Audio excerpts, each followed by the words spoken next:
Hello. Hi. Hi, Aviary. Can we get an audio check, please? You can't really hear the game right now, but let me know if the audio balance is okay for me and Kimono. Are we perfectly balanced as all things should be? I hope so. I'm gonna click continue so that we get some audio going. Alright, let's see. What? January Hey, it's 7th, the Arc de Triomphe. 1848. It is. The Palais du Louvre. Oh, it's the Louvre. Oh, that's what I said. Yeah, exactly. A goose. Oh! I think it sounds good, alright. Let us be reasonable, senors. I'm sure that this is a simple misunderstanding. Senors. There is no misunderstanding. In the name of the king, arrest that Spaniard! Oh. Oh! Oh, A fox among wolves.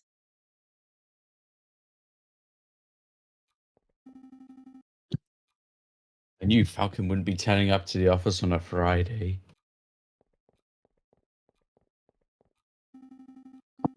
But now it's midday on Monday, and there's no sign of him. This is becoming a little concerning. Uh, I should wait around a little. Alright. What am I saying? Falcon's a big bird. He can handle himself. This is still my go. I shall wait around a little longer.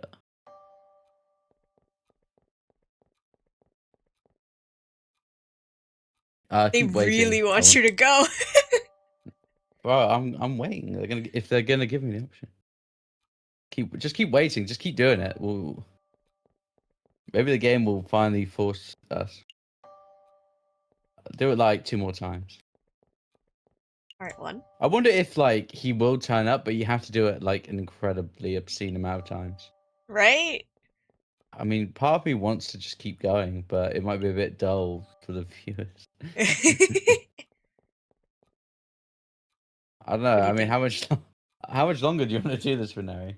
I can keep clicking it, man. Like, Oh, I mean, I know Reneri's doing good because I literally asked her before the stream starts. But for the audience, Reneri, how are you doing?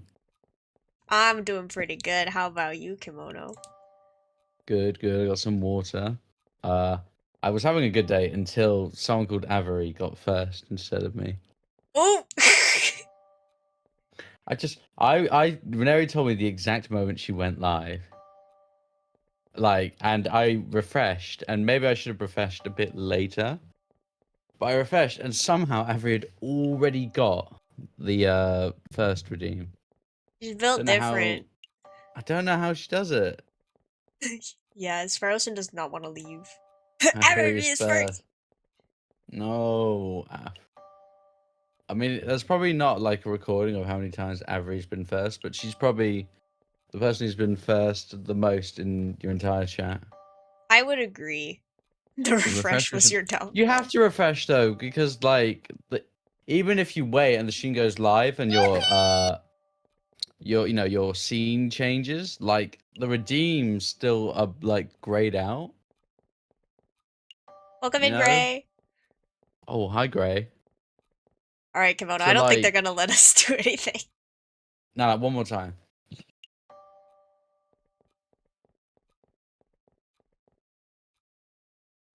Okay, this is dull. I'll go look for him.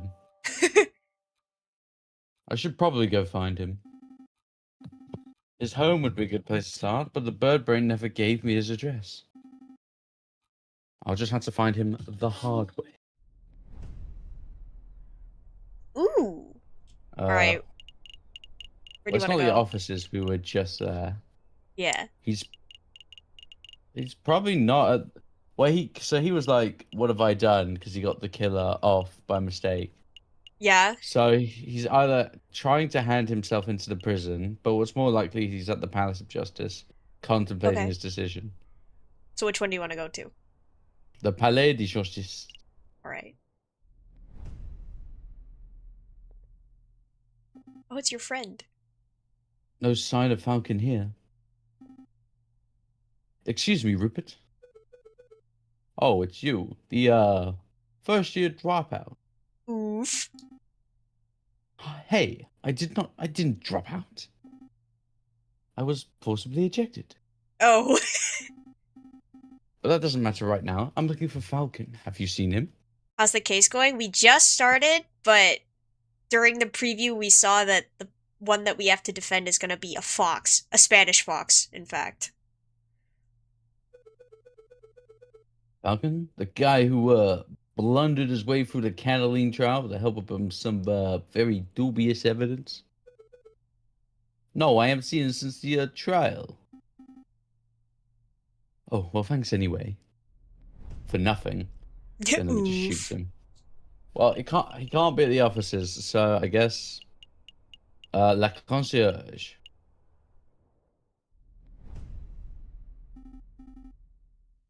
Excuse me, monsieur. I'm looking for my friend. Do I look like a lost and found here? Buzz off, bird brain. I have no idea what an accent from Spain sounds like, to be honest. I don't think I could conjure it either. Puss in Boots is Spanish, probably, maybe. All right then. Oh, that makes sense. Wait. So wait, what's the chateau? Whose chateau is that? Baron Rogwild's. Yeah, Wasn't he?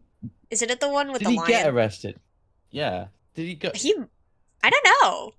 They questioned him, but I don't know if he was. I think he was because then Casimir was like, "Perfect. One shareholder's dead and the other's in prison." Right? Should we go here anyway? I guess so. Well, yeah, the scene of the trial he messed up. Excuse me, Mademoiselle Duhart. Down here. Oh, there you are. It's Sparrowson, right? That's right. I heard about the case you were involved in. I never would have thought that the Baron was a murderer. He always treated me with the utmost respect.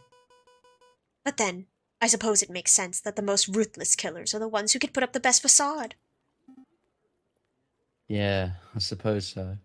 Oof. Meanwhile, they just ruined his life. Yeah. Say, how's your friend doing? He seemed a little down last night. Oh, you've seen him? He is so small, he's so tiny. Hey, I'm not small. Yes, he was brooding in the corner of Le Canard Joyeux. Joyeux? Joyeux? Mumbling and drinking. It was a little depressing, to be perfectly honest. Le Canard Jaloux? That's the dingy student bar in Rue Janot, right? It's not dingy, just a little rustic. In any case, that's an enormous help. Thanks to you, mademoiselle. Anytime, Sparrowson. I've got the fit. Look, Falcon has the hat. I got the fit. I guess Yeah. we'll go here. Is that a dodo bird? Yes, it might be. Sparrowson Sparrowson steps through yeah. the... No, go well, ahead. yes, you usually do the narration. Okay. Sparrowson steps through the doors of Le Canard Joyeux, the dingiest student tavern in all of Paris. His nostrils fill with the pungent aroma of sour wine and bitter tobacco. Should I be this one? I can give it a go. Alright, do it. Oh, well, ruffle my feathers if it isn't little Sparrowson. I haven't seen you in years. How you doing, hon? I'm feeling pretty good, Mademoiselle Quenelle. Thanks for asking. I'm actually here to find a friend. He's a big guy named JJ Falcon. I forgot his name was JJ. Yeah. Falcon? Yeah, that sorry lump has been here all weekend. He's just been moaning and muttering to himself all weekend. Frankly, he's bringing the whole atmosphere down. I'll take care of him. Thanks, Madame Cornell.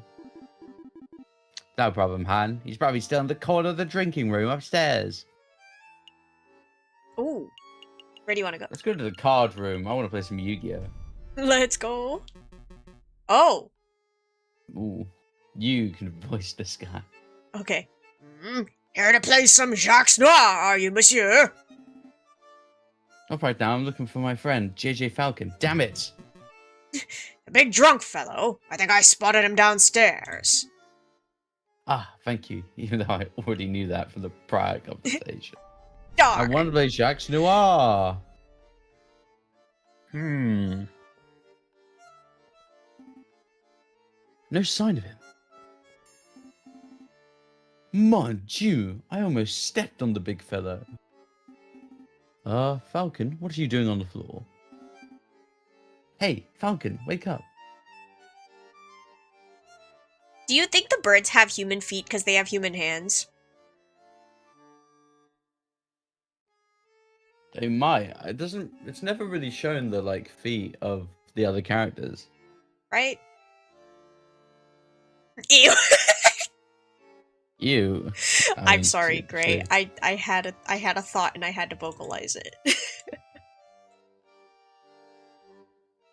Also, I guess if they're appendages, yeah? Right? Yeah. So that reminds me. I'm just gonna send you a picture of a cat with human ears. Oh. Okay, I mean, I guess so. Terrifying. I'm visualizing them perching on a... Ew! Yeah, and then they, like, rub their hands together all surreptitiously. That's terrifying. Wow, the bird's completely out cold. He must have drunk this place dry. Let's see, how do you wake a drunk person? He's just gonna punch him in the kick him, yell at him, pour a drink on his head. It'd be really... I think you just kick him. Kick him? Alright. Nope, nothing. Wow, you really gave him the business. Try kicking him one more time. It's like he's doing the cha-cha. Yeah. Cha-cha real smooth. I guess pour a drink on his head. Well, I guess it's time for a rude awakening. Wakey, wakey. Horrifying. He's wet again! Ah, good. You're up. Are you with us, Falcon? Yeah. Feeling sober? Should probably head back to the Aviary office so we can get some work done. I also love that he's a loser. He's so cute. I don't understand it, Sparrowson. Huh? I thought I did everything right. I followed all the procedures. I found all the evidence. I presented the case beautifully. And yet, a guilty feline walks free while an innocent man sits in custody. What went wrong? Where's the justice? I don't know. Ah. I don't know, Falcon. Sometimes the system just doesn't work, I guess. It should work. Yeah, it probably should. Sorry, Falcon. I don't have the answers. But what I do have is freshly baked croissants from Pierre Boulangerie. Croissants. Yep. They're waiting for you back at the aviary. I'm sitting here moping about justice, and you offer me croissants. Well, not just croissants. I got some pain au chocolat, too. Croissant! I could go for a pain au chocolat. Fantastique. Let's make a move. He turned Italian. Alright, I admit it. These croissants are amazing. I told you, Pierre's Boulangerie on Rue Verde is something else. Screw justice, I want my chocolate croissant! Exactly. Stop! You nearly made me drop my croissant. I don't know if you've seen that meme. I've seen the one where it says, "Excuse me, ma'am, are you gonna finish that croissant?" But I don't know the dropped one. It was a Vine. Did you ever watch Vine? I watched a little bit here and there, but not a lot. Little. Okay. Vines. Oh, that reminds me. Vines were good. Oh, that reminds me. The baker told me something interesting. Do you know what they call pain au chocolat in America? They They don't call them pain au chocolat? No, pronunciation difficulties. American is a whole nother language. So, what do they call them? Chocolate croissants. Okay, well, they've got little shoes. I don't know if you can fit bird feet in these shoes. Are you gonna finish that croissant? What a tiny mouse, though. How cute. Do you want to be the mouse? Baby. I can give it. Hello? Oh, his little nose wiggle. It's so cute. Chocolate croissants. And what do they call profiteroles? Oh, I think those are still profiteroles. Or rather than custard, they fill them with ice cream and smother them in melted chocolate. Simply outstanding. What if we got profiteroles together, Renary? I've never had one before. Really? Yeah. I didn't know what... I don't know what they are. You don't... That's crazy. I've never had them with chocolate. They're usually just filled with cream, and then they have, chocolate on top. Well, apparently the American ones are... What? Yeah, see, a what? Profiterole. A profiterole. Alright, wait. Let me get a picture. Okay, while you get a picture, I'm gonna go grab my water. I filled my cup and then I didn't bring it in. BRB. Oh, wow. Okay. I'm big smart. Okay, I have a picture, but Renee's just left, so I'll wait for her to come back.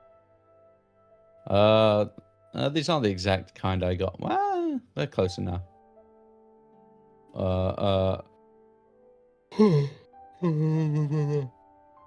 I don't like these. Where's... No, okay. Alright, I returned. Wow, that was quick. I can't even audibly understand what you guys are saying. Profiterole. Is that not what they're called? I don't know if I'm pronouncing it. Here is a picture, a useful picture. You may know. Oh, they're cream puffs. Oh my god. Wait, are they...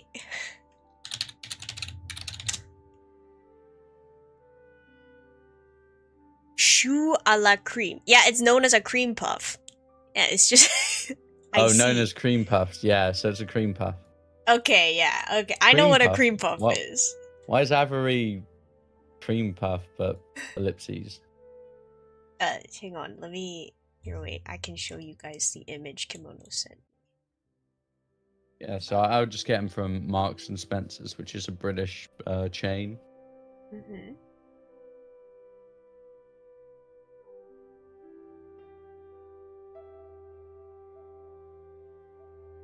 So I need to save it. Ooh.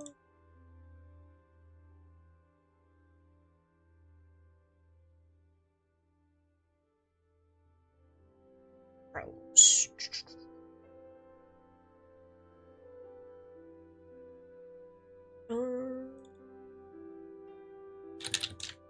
Okay. There you go. Oh, it's so big. Hold on. Doink. Enormous. These. Avery, do you not like cream puffs? Well, Avery doesn't like chocolate, so if they were doused in chocolate like these, she probably wouldn't. Yeah, cream puff? Yeah. Game lied. They're not called profiteroles. They're called cream puffs. Well, this is like 19th century, so maybe they were known as profiteroles. Maybe. Until the Taft administration ruined everything. That's the only old president I know. Fair enough. Oh, you don't like chocolate either, Gray? What's chocolate is great. I'm picky about chocolate, to be honest. What is it? Is it only if it's tempered at the right temperature? Does it meet your specifications? No, I like dark chocolate. I mean, I like dark chocolate. White chocolate, I like it, but it makes you feel sick. Yeah, I don't like milk chocolate, and I don't like white chocolate. Like, I can You don't eat like it, milk but chocolate? no. Oh. All right, let's get this show on the move. Okay. Is this Aviary Attorney? It's too rich. I can't eat a lot of it, or it makes my teeth hurt. You know, that's fair. Vanilla might go. Too rich I for also my like blood. vanilla. Vanilla? I hardly know her. Can I speak to someone, please? Well, what do they call crepes? Excuse me? Did you just hear something, Sparrowson? Daddy! Oh, sorry. I didn't see you there. What can I do for you, little one? Oh gosh, what a start. Your name, perhaps? Mousy. My name is Mousy. And what can we do for you, Monsieur Mousy? I have this friend, and he's fallen into some legal turbulence. Legal turbulence? You mean he's been arrested? Yes, I suppose so. They're saying he's a murderer. But he didn't do it. He didn't do it. It's quite a problem. I know! Oh, but I forgot to mention, he's the Prince of Spain. Oh, the Prince of Spain? And you didn't think that was worth mentioning from the start? I forgot. I must ask, Mousy, why did you come to us? I would have thought that the Spanish royal family would hire legal counsel with a little more... Not terribleness? expertise. Oh, the Prince has great faith in your lawyering skills, Monsieur Falcon. He said your reputation as a lawyer was renowned. Really? The prince said that? This is a great opportunity, Falcon. Surely you wouldn't deny a request from the Prince of Spain. Of course not. We'll take the case. Meh. I like meh, though. It's not like Spain's in massive decline at this point when they literally had the entire continent of South America rebel against them. Despero. Of course we'll take the case. Grab your coat, Sparrowson. We have royalty to defend. That's the spirit. Good luck to you, messieurs. You aren't coming with us, Mousy?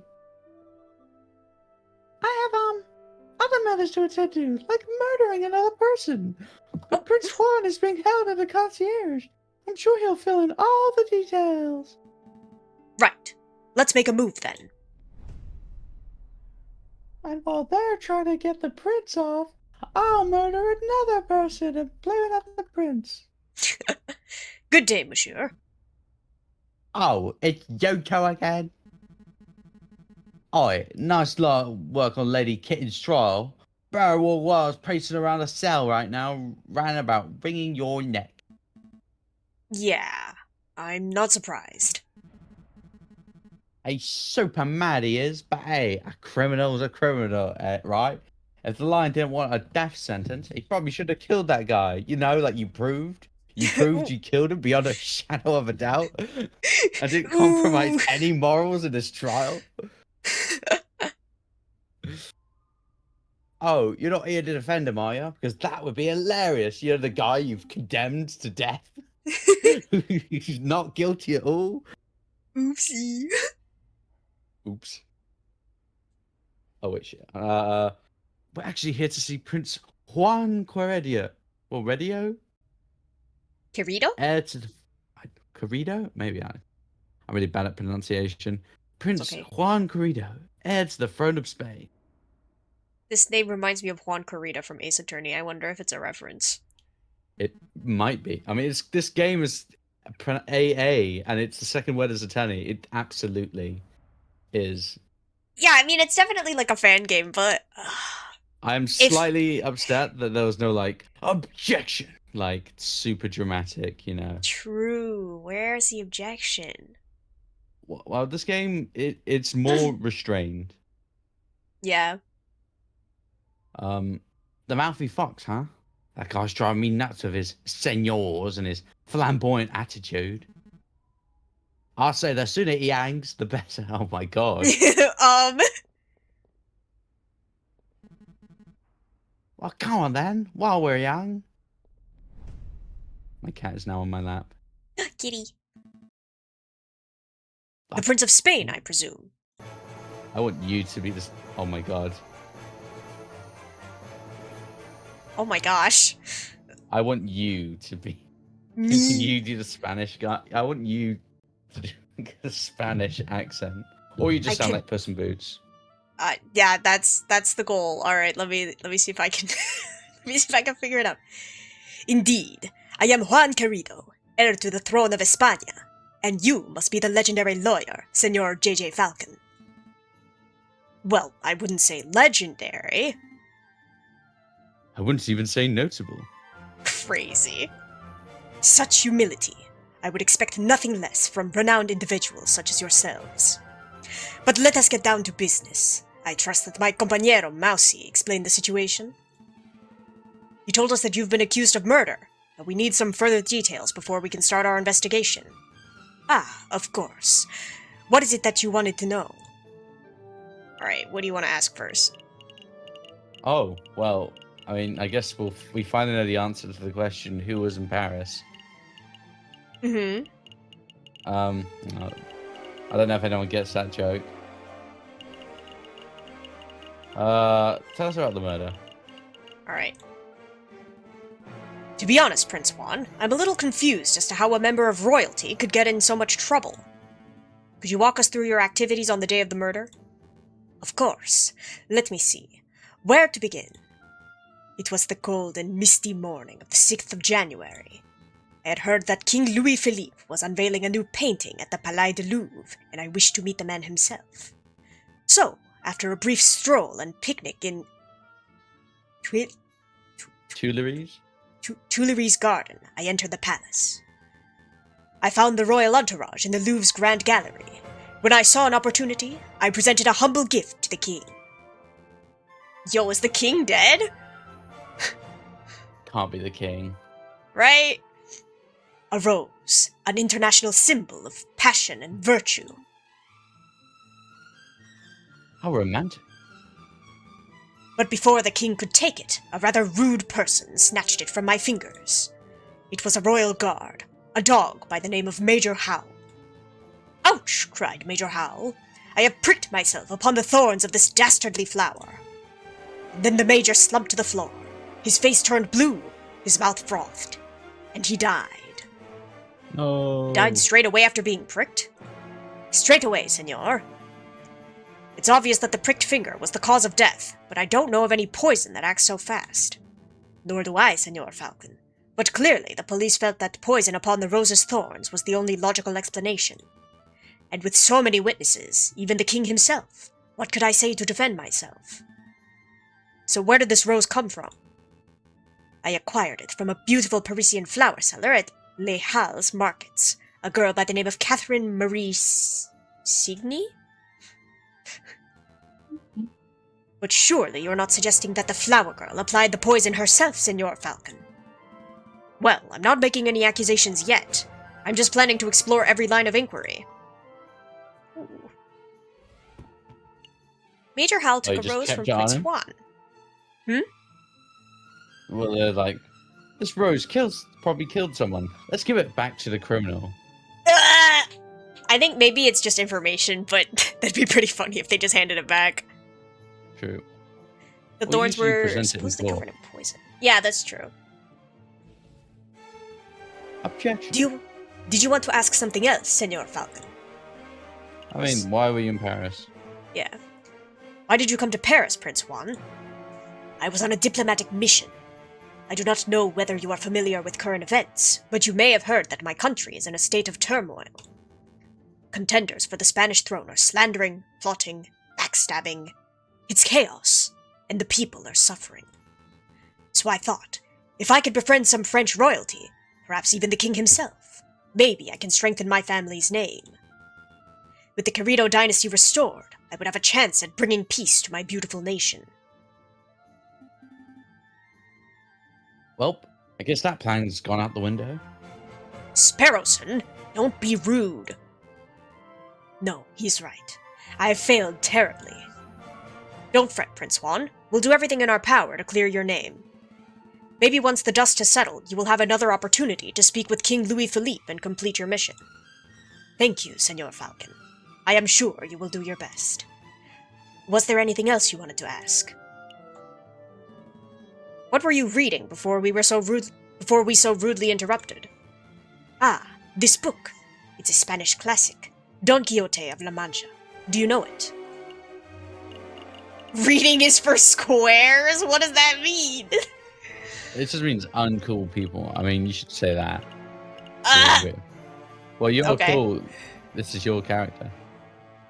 Sorry, Juan. I don't have time for reading in today's fast-paced world. That's a shame, senor. You are missing out on a fascinating tale of one man's chivalry in a world where chivalry is dead. But if you don't care for reading, why did you ask about the book? Curiosity, I suppose. I see. Then I tell you what, senor. I will lend you this book. Perhaps, if your curiosity allows, you can take some out of your day to read a chapter or two. Ingenioso Hidalgo Don Quixote de la Mancha has been added to your evidence folder. Holy moly. A book Prince Juan gave us to read. On close examination, page 44 seems to be missing. Oh, how suspicious. Was there anything else you wanted to know? No, I think that's everything. Thank you. What's the plan, Big Bird? Well, we have 2 lines of inquiry. We should head to the scene of the crime, the Palais du Louvre, and see if we could find any clues or witnesses. And we should interview the flower girl in Les Halles Market to see if she has anything to say about this alleged poisoned rose. 2 tasks spread over for 6 days? This almost sounds too easy. Let's not get complacent. Good luck, senors. Wait a minute, Falcon. What is it? Did something seem off about Prince Juan to you? I'm gonna agree so that Sparrowson will talk. You picked up on it too. It's like the fox was hiding something. Like page 44 of the Don Quixote. True! It sounds like we're on the same page. Well, look. If this is bothering you, then we could always ask around. Maybe someone in the city knows Juan's dirty secret. If he actually has anything to hide, that is. Yeah, let's dig up the dirt. But we've still got a trial to prepare for. Priorities, Sparrowson. A new day. Well, a new day, I picked you up from the bar and then we spoke to the prince for like 10 minutes. Yeah. Where would you like to go? Well, we probably won't get any information from the prince. Let's just go to the crime scene. Alright, so the Louvre. Yeah. Falcon and Sparrowson make their way to the Place du Carousel, the courtyard just north of the Louvre's Grand Gallery. Hey, you were right! That's the Arc de Triomphe over there, right? I swear it's smaller than how I remember it. That's the Arc de Triomphe du Carousel, you doofus. The big Arc de Triomphe is up the road. Oh. What? No way. Why are there 2? Because when a man like Napoleon invades half of Europe, he gets to build as many triumphal arches as he darn well pleases. Oh, chicken!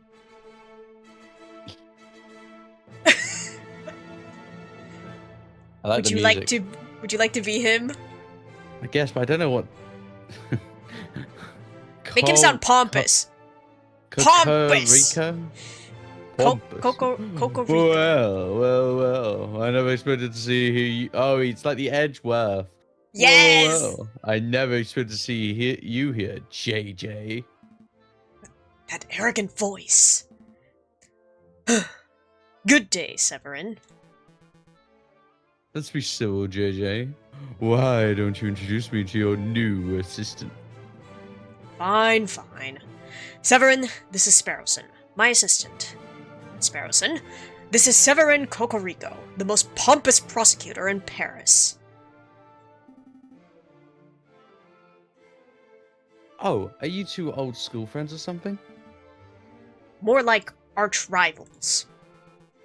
Please, JJ. I think our travel implies some sort of competition.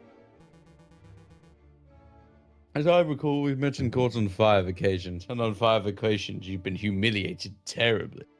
Oof! I'm amazed a failing barbarian like you is still able to get clients. Shit. Actually, Severin, business has never been better. I'll have you know that I'm currently being employed by the Prince of Spain, no less. The Prince of Spain? Juan Corrido? Well, isn't that an amusing coincidence? Don't tell me. Correct.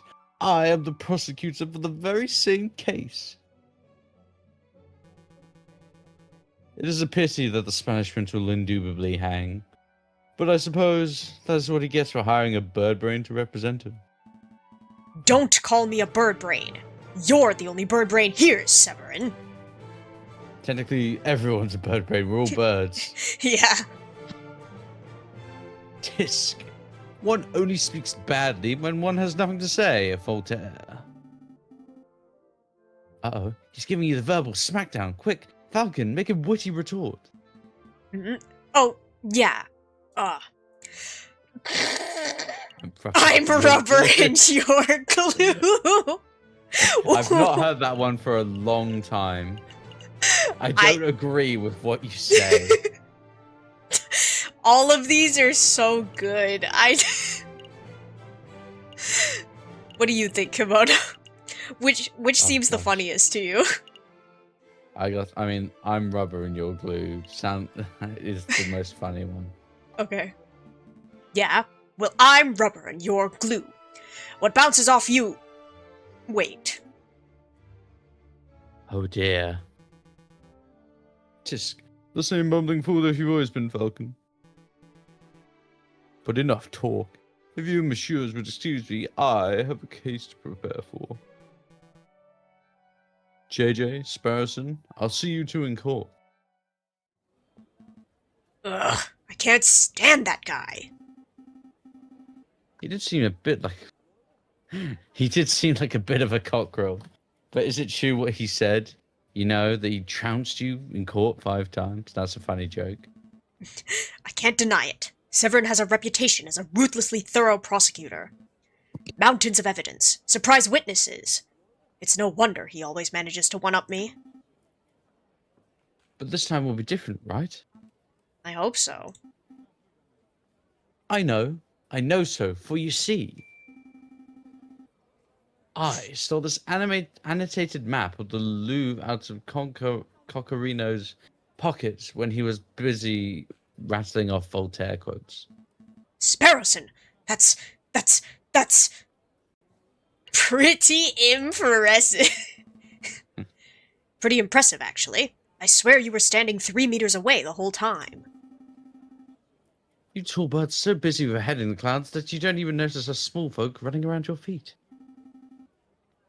Pinching Coccarino's pocket was like taking candy from a very tall baby. Let's take a closer look. I see. This map shows the entire Louvre area. Everything from Tuileries to the Rue de Louvre. Most convenient. We're currently standing here, in the Place du Carousel, and those penned-in arrows seem to show the route taken by the king's entourage, which means that the king first went here, through the Salle du Tibre, and then here into the Grand Gallery where the murder occurred. Didn't Prince Juan say he spent the morning in the Tuileries garden? That's right. So that means Prince Juan approached the Louvre from the west side, somewhere over here. Sounds like we have a lot of places to visit. Where should we go first? Ooh. You. Let's go to the gallery so that we can see the scene of the murder. Ooh, porcupine. Oh my god, it's Sonic. Here we are. The Grand Gallery. The murder room. I believe the murder occurred right under the new painting. I see hundreds of paintings. Which one's the new one? I haven't the foggiest. We'll have to ask someone. Do you want to be, or...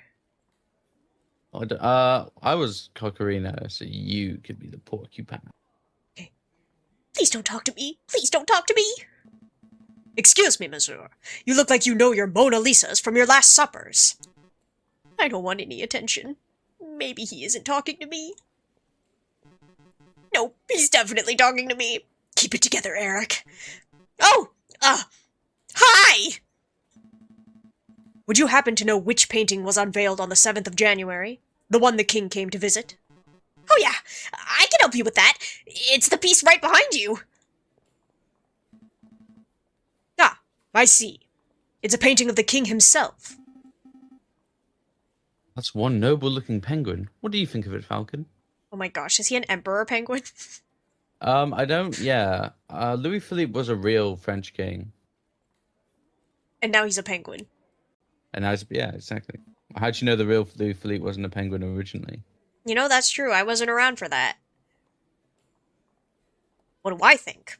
Well, I'm no art critic, but... It's subtle and nuanced.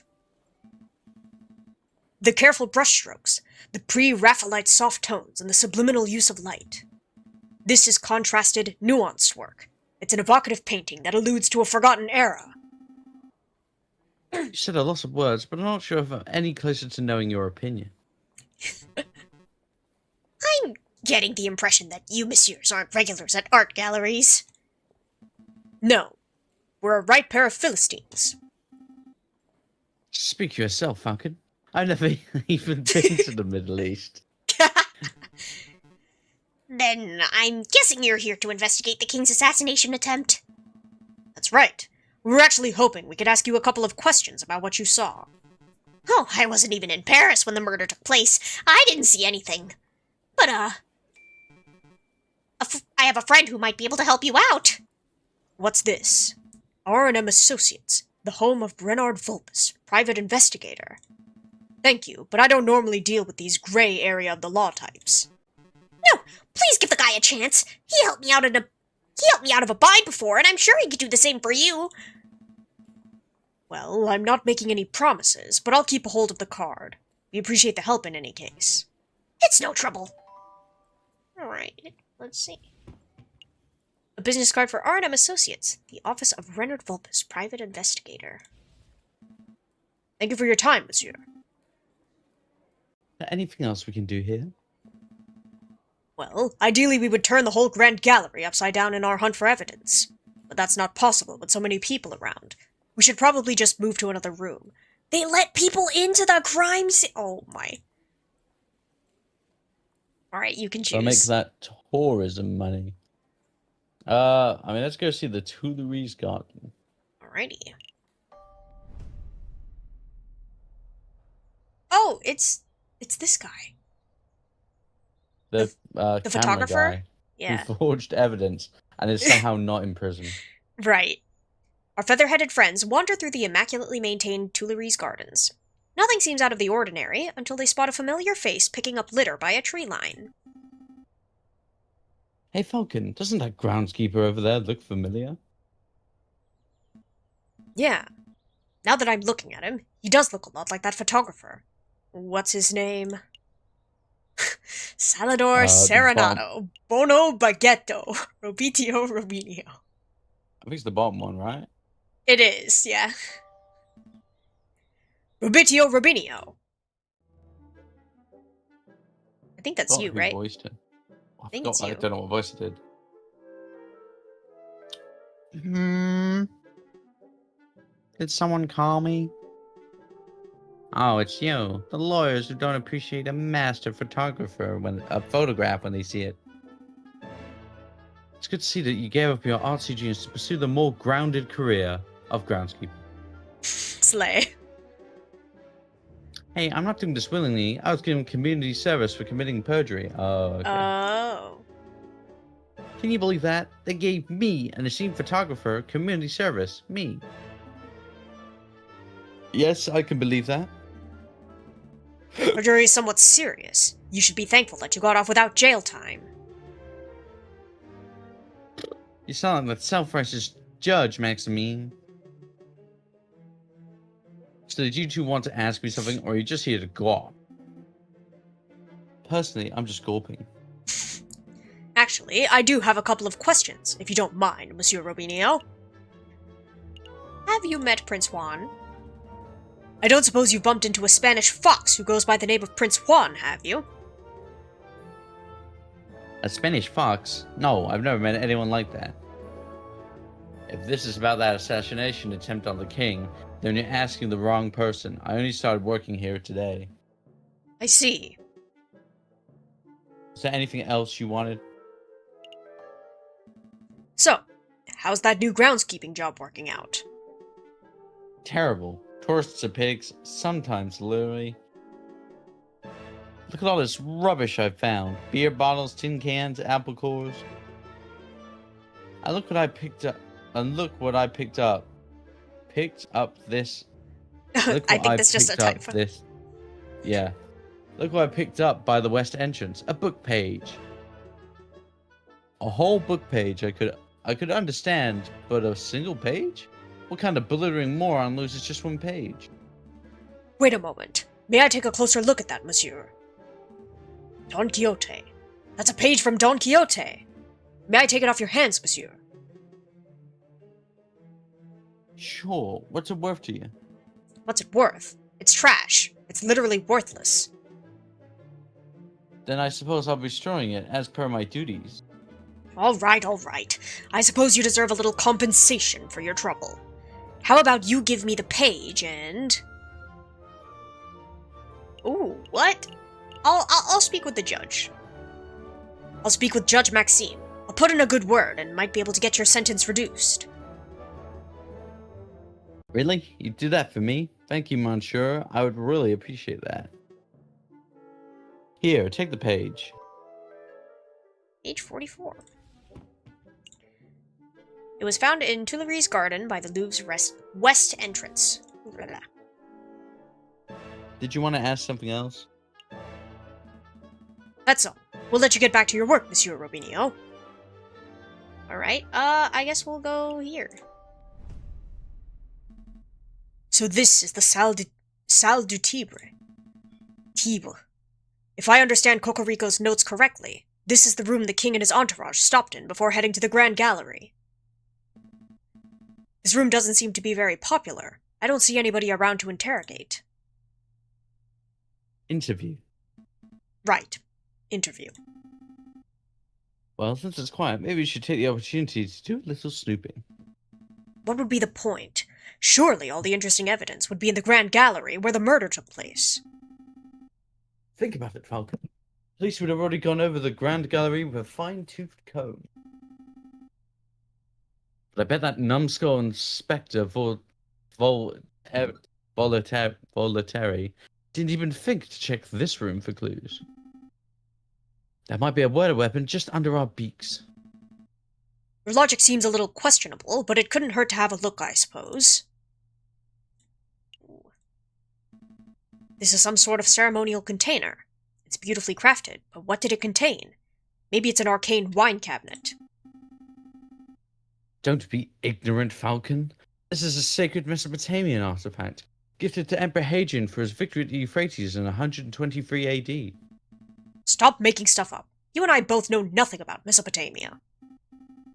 Alright, you got me. This could be a hippo's chamber pot for all I know.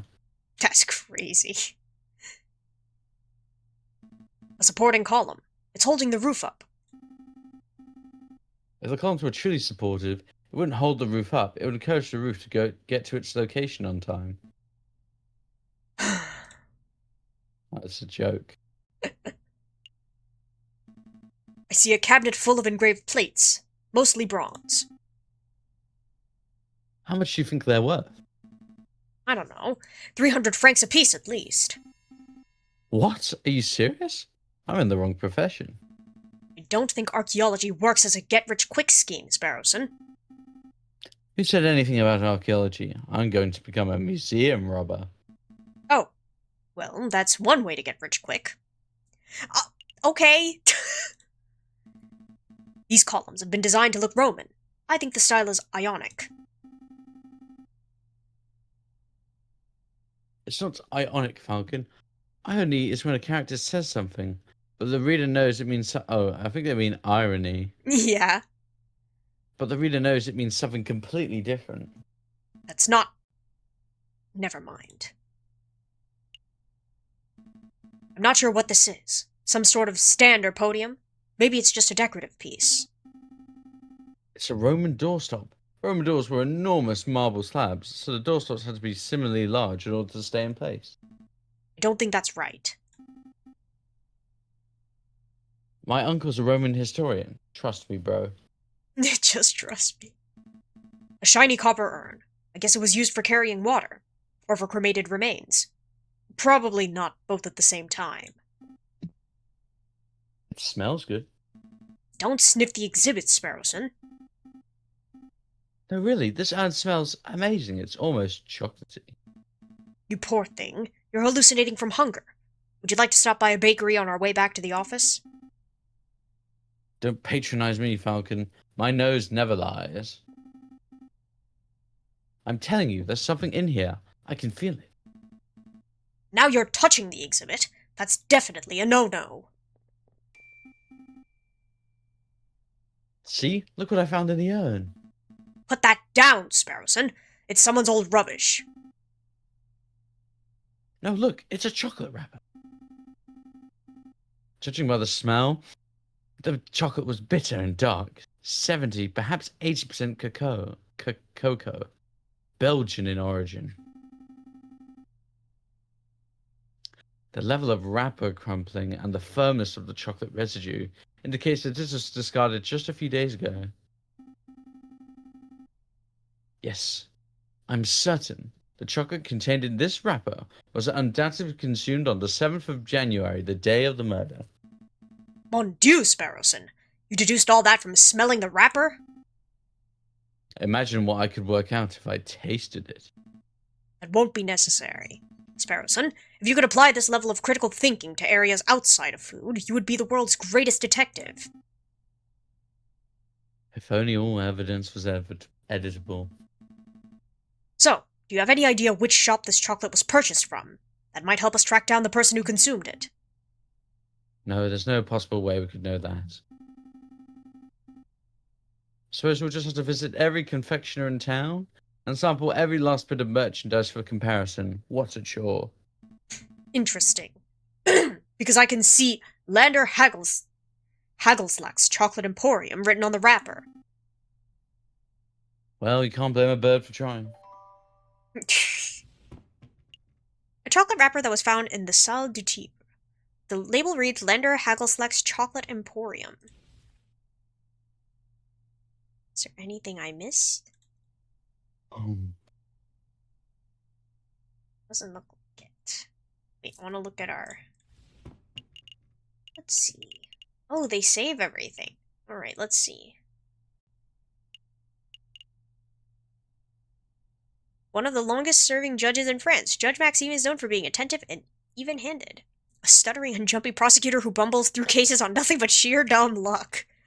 A grumpy war veteran turned police inspector. This guy is as strict and law-abiding as they come. This dodo is the motherly landlady and the manager of Le Canard Joyeux. Small and soft-spoken assistant. The flamboyant prince of Spain, on trial for the murder of Major HOWL and of conspiracy to kill the king. Do you think Major HOWL is a dog and he ate chocolate and died? Oh, true. Why would he have eaten chocolate? Maybe it just smells so good. I don't know. Your HOWL. True. A royal guard who was killed... I read guard as dog. A royal guard who was killed in the Louvre's Grand Gallery, allegedly by a rose handed to him by Prince Juan. A successful and pompous public prosecutor. Seems to have a love of philosophy and a hobby of humiliating Falcon. An art-loving porcupine who avoids socializing. Maybe he's afraid of hurting people if he gets too close. Alright. Like, we're done here. We're done here. For now, at least. We can't spend all day at Roman artifacts, I suppose. So where to next? We have just this one left, I think. Yeah. Carousel. Did you ever watch the movie The Magic Carousel? No. It was a weird film. Oh. Yeah. Are we all done here? Yep, let's go. Yep, let's make a move. Good call. We can always come back later if we've forgotten something. I forgot to buy more chocolate. No! Oh my I gosh. actually bought chocolate today. Ooh, what kind? Tony's. I don't know if you have Tony's in America. It doesn't ring a bell. But that was funny. So I had some of it, and I was like, "Oh, I should share this with my mum." And then when I walked up to the kitchen to give her some. Apparently, I was as silent as an assassin because I scared. Oh. I scared her. Excuse me. Surely the chocolate emporium is the next stop. Alrighty. Alright, you could be this one.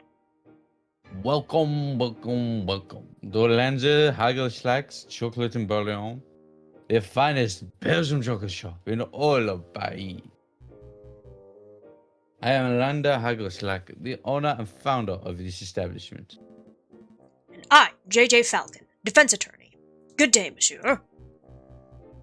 Oh, lawyers, very fancy. I must say that I once dreamed of being a lawyer, but well, circumstances wouldn't allow it. It's a funny story. You see, when I was a young boy, I befriended the son of a Hungarian attorney. Falcon, you have to help me. What is it? The smell, Falcon. It's overpowering me. It's demanding I lay waste to the shop. For pity's sake, restrain yourself, Sparrowson. Oh, but I'm rambling, aren't I? So are you monsieur here to buy some chocolate? Yes! No. We're actually here on business, monsieur. Business? The business of buying chocolates? First things first, we believe that this chocolate wrapper originated from your shop. Are we correct? Oh, yes. This is indeed the trademark Hagelschlag wrapper for genuine Belgian Hagelschlag chocolate. This was almost certainly bought from this very establishment. Very good. Oh, with that established, there is something else we wish to ask Monsieur Hagelschlag. Who bought this? Can you tell us who bought the chocolate that was contained in this wrapper, Monsieur Hagelschlag? I'm afraid not, messieurs. Not just because of matters of confidentiality, although that is a factor, you understand, but because I couldn't possibly know that. I thought elephants never forget. My memory is impeccable, monsieur, but you must understand that there are dozens of customers a day. There are hundreds of people who could have potentially bought this particular item. So your memory is good, but you need further information. If we were to give you the description and name of a person, would you be able to tell us whether they purchased something from you? Oh, yes, I could probably do, monsieur. Let me think. Who to ask about? Oh. Who? Have you ever served a member of the Royal Guard by the name of Major HOWL? No, monsieur. Are you sure? Yes, monsieur, I've served many soldiers, but I don't recall seeing a major here in recent memory. What does that mean, Falcon? Have we lost our lead? Not necessarily. It just means that Major HOWL didn't buy the chocolate that may have killed him. There's still the possibility that someone bought the chocolate for him. That's our lead. That's who we want to find. I see.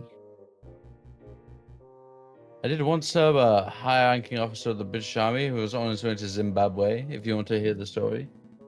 No, I don't want to hear that story. Let me think. Who to ask about? Alright, your turn to pick. Someone who would have been at the gallery.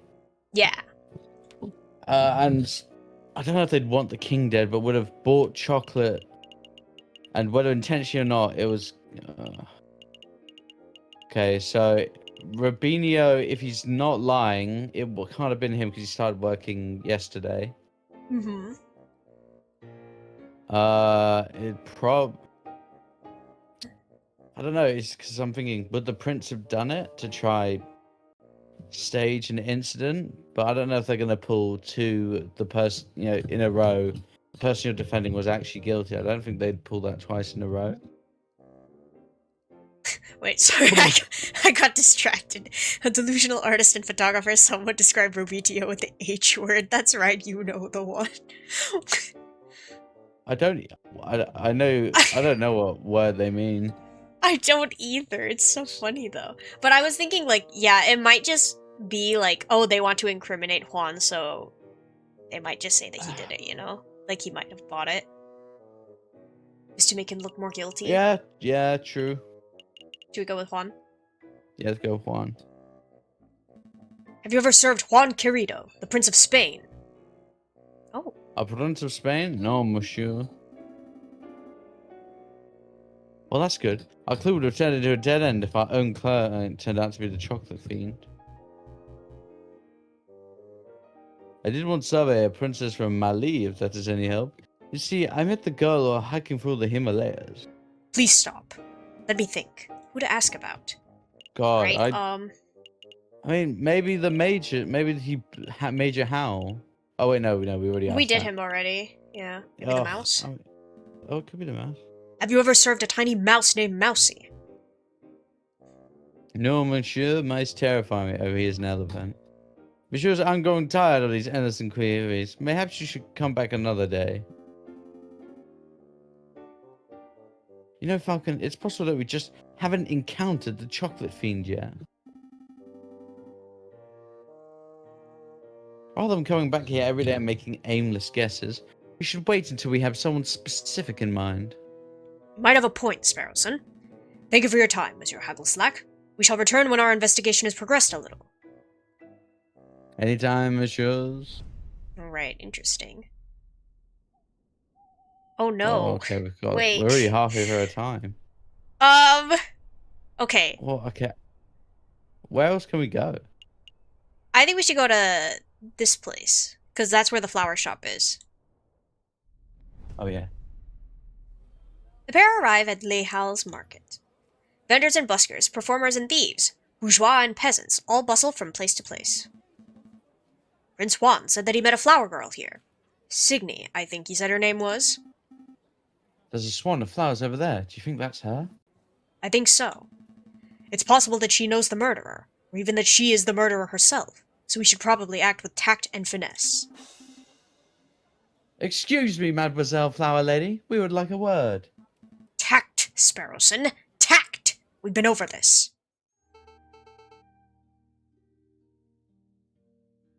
Do you want to be her, or...? You can probably do her. Okay. Good day, messieurs. Are you interested in purchasing a flower? Yes, I wish to purchase a rose from milady. I'm afraid that I'm out of roses. I sold my last one a week ago. Perhaps you would be satisfied with a chrysanthemum instead. 'Tis a beautiful flower from a fair maiden. Please don't mind Sparrowson. He fell out of his nest as a baby and has said dumb things ever since. Hey!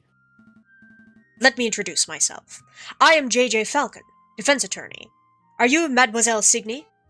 That's right, Catherine Marie Signy. I suppose you're here to ask about the royal assassination attempt? How did you know? I'm no fool, monsieur. I know that a rose I sold was used as the murder weapon. To be honest, I'm surprised it's taken so long for somebody to directly question me. The Parisian police seem to have a habit of missing obvious leads. So, do you mind if we ask you a couple of questions? Business is slow. Please ask away. Alright.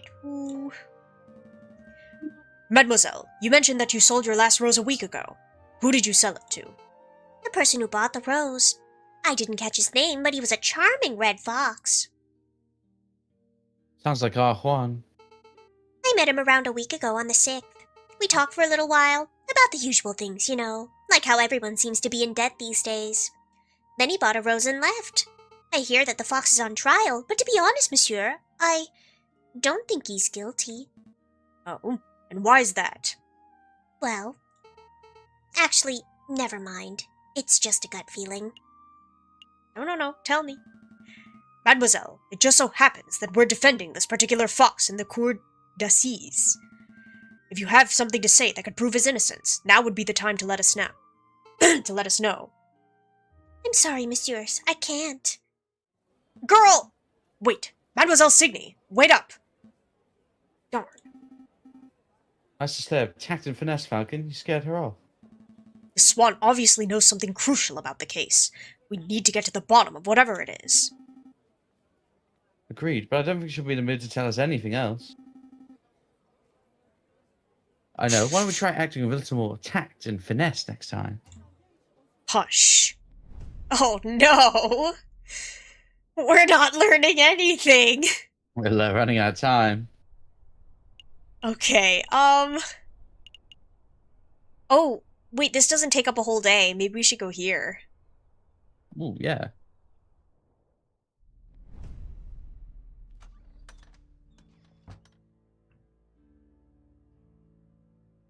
Oh, customers.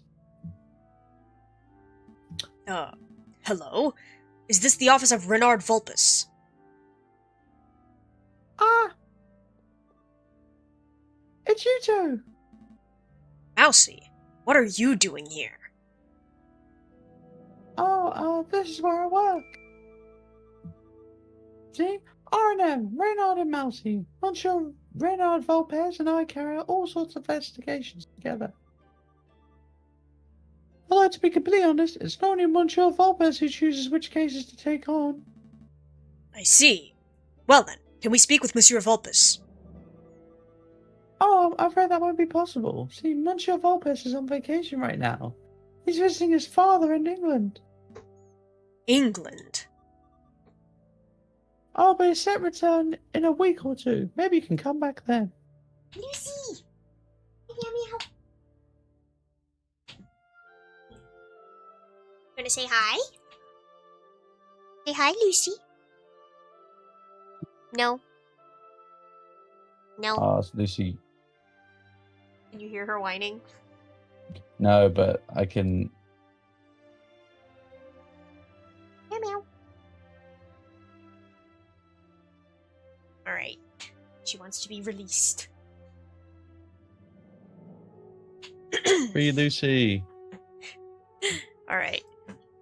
Did you read this? Yes, I did. That's no good to us. Our case will be over by then. There's nothing to be done about it. I suppose we'll have to come back later. Oh my. What do we do? Why? Well, we can go back to the flower shop and not pressure the person. I guess so. That's strange. I don't see any sign of the flower girl. Yes. Probably because you scared her off with your crazy tact and finesse strategy, dummy. Or maybe you scared her with your horrendous and inappropriate flirting technique. I'll have you know that I can flirt like a peacock in tail fanning mode. We really don't have time for this discussion. Let's just continue our investigation elsewhere. Oh no! We Have messed it up. Okay, have we so thrown- Chocolate Hold on. Emporium, we don't know. Chocolate gosh. Emporium, we don't know who it is yet. Student Tavern?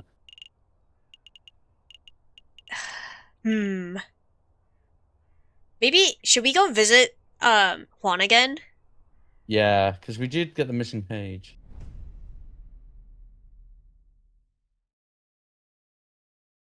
What you want? I'm JJ Falcon, defense attorney for... I know, yeah. I saw you come by earlier, but visiting hours are over. Come back next week. Oh my god. Do you think you could make an exception for us? Visiting hours are over. We'll be quick. I said visiting hours are over. Deb, your bird brains understand? Parlez-vous, Francis? I don't think he's going to make an exception, Falcon.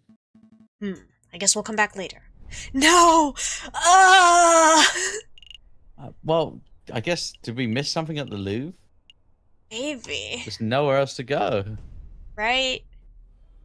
Falcon and Sparrowson once again find themselves in the Place du Carousel, just outside the Louvre. So, which exhibitions are we visiting today? Oh.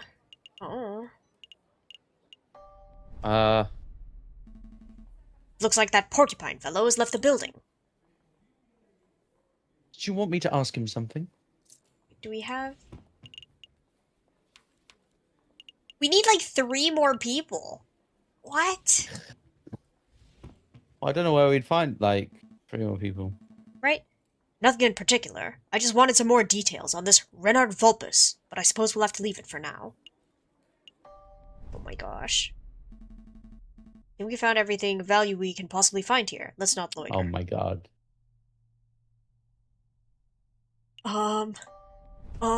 Just go everywhere. Wait. Yeah. Or no, I didn't. Go back to the garden, go back to the garden. Nope. Alright, well... Well, we didn't miss anything here. That's good. Yeah.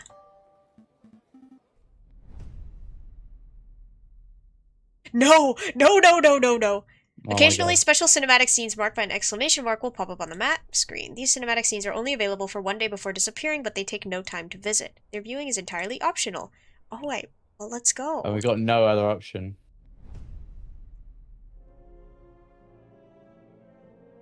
A storm is brewing, my brother.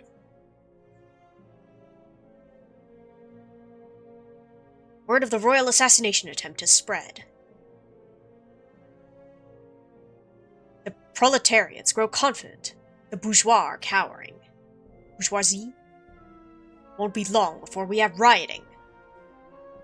Oh my god. And then, a revolution. Paul? Oh, guess there's infighting. Maybe. Okay, hold on.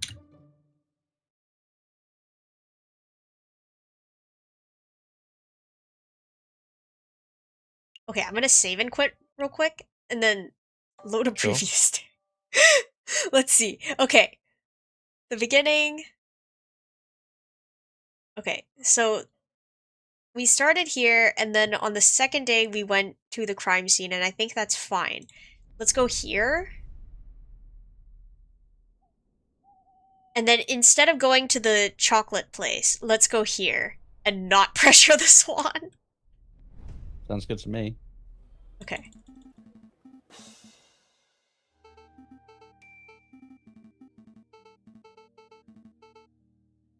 Okay.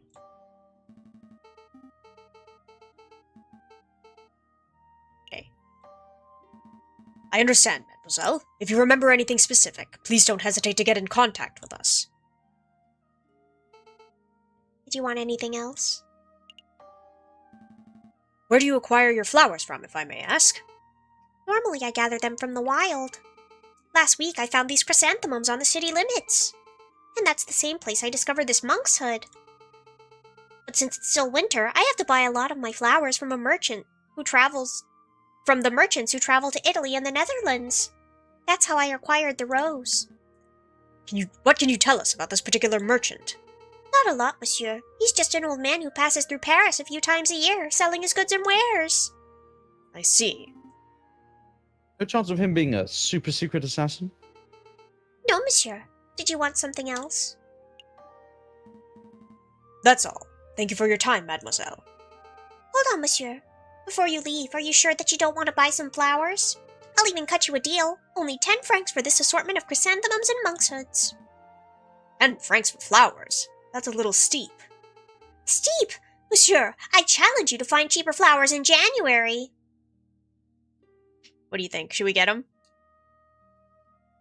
I mean, I guess.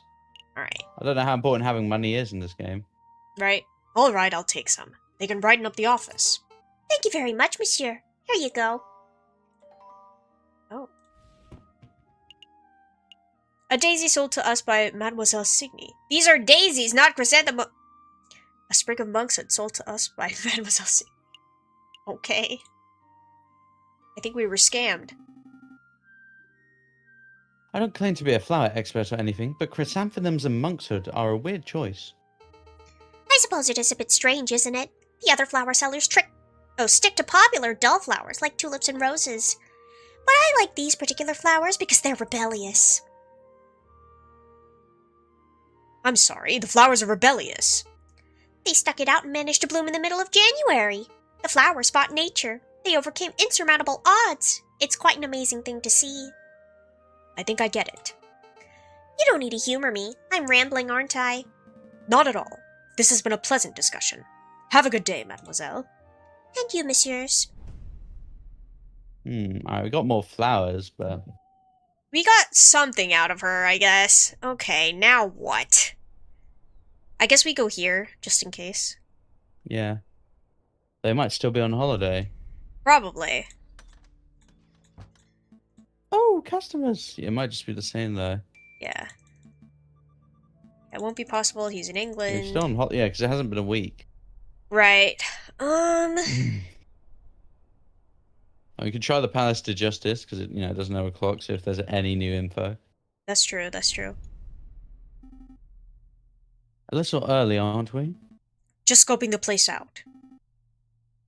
Come on, Falcon, we've got investigating to do. I was checking if someone was there. Oh.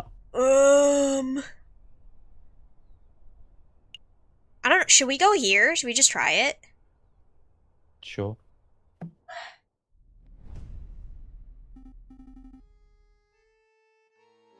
Really, Falcon? I thought you were done with your mopey drinking. I'm not here to drink, Sparrowson.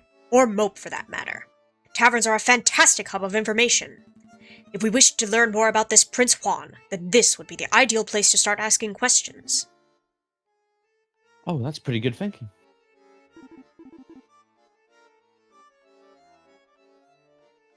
That's you? Oh, was it me? Yeah. Oh, you two are back? Are you feeling any better, Falcon? Much better. Thank you for asking, Madame Cannell. That's great to hear, hon. Will it be the usual? No. I'm back to investigative work today, so I've got to keep sharp. We wanted to know if you've seen a Prince of Spain recently. A Prince of Spain? I don't know if you noticed, hon, but this isn't exactly the classiest pub in Paris. I'm happy to serve the occasional bourgeoisie. You can't forget about seeing a member of royalty. That's a pity. Maybe I should ask some of your patrons. Feel free. The old regulars Rufus and Power are playing cards in the attic, same as always. But we get all sorts of colourful characters in the drinking room. I bet if you rattled enough cages, you would find someone who knows whatever it is you want to know. Thank you, madam. Let's see. Where to start? Where do you want to go? I guess the card room. Now to play blackjack. Let's go. Come on, pal. Just one more game of Jacques Noir. Absolutely not. My wallet is earning enough as it is. Please, I'll even let you deal this time. The answer's no, Rufus. I'm skin. If you want to play cards, you'll have to ask someone else. Fine, I'll ask that big fellow. Excuse me, monsieur. Yes, you, monsieur. Would you care to play some Jacques Noir? Absolutely. Yes. Absolutely. Deal me in, monsieur. Very well, then. You know how to play? Uh-huh. Of course. I've been playing for years. Yeah, right. Don't get cocky, Falcon. Very good. I shall be the dealer. We will bet 5 francs per game. Here we go. He's going to cheat. He's going to cheat. Go on, Renary. Okay. Ooh, okay. It's a lot of cards. Do I go for it? Well, I mean, you've already got quite low cards. The odds probably aren't in your favor, but it's low to stand. Right. It's a tough position. I'll just stand.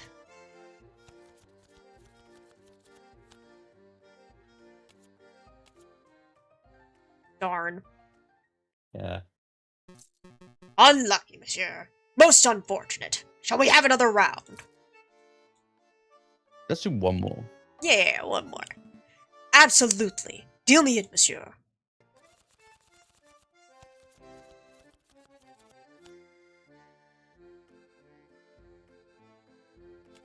Okay.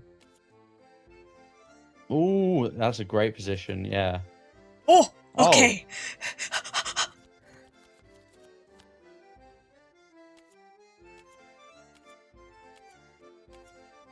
Bruh.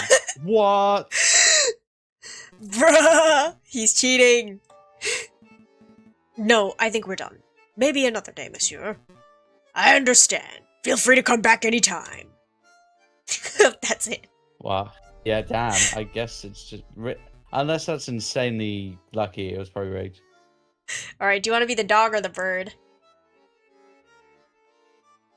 I could be a dog.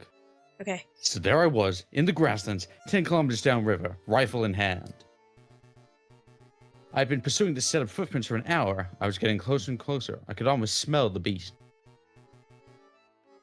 Then I spotted it. It was a boar. A big stupid boar, completely oblivious to my existence. I raided my gun. I carefully took aim. And then BAM! You shot it! No, it was the most peculiar thing. The boar slumped over, dead, right before I could take the shot. Sounds like one of them heart attacks. My nan went the same way. That's what I thought. But when I went to take a closer look, I noticed the boar was frothing at the mouth. Oh. Whoa! It was rabid? Possible, but I don't think so. I remember reading something about frothing around the mouth being a symptom of poisoning.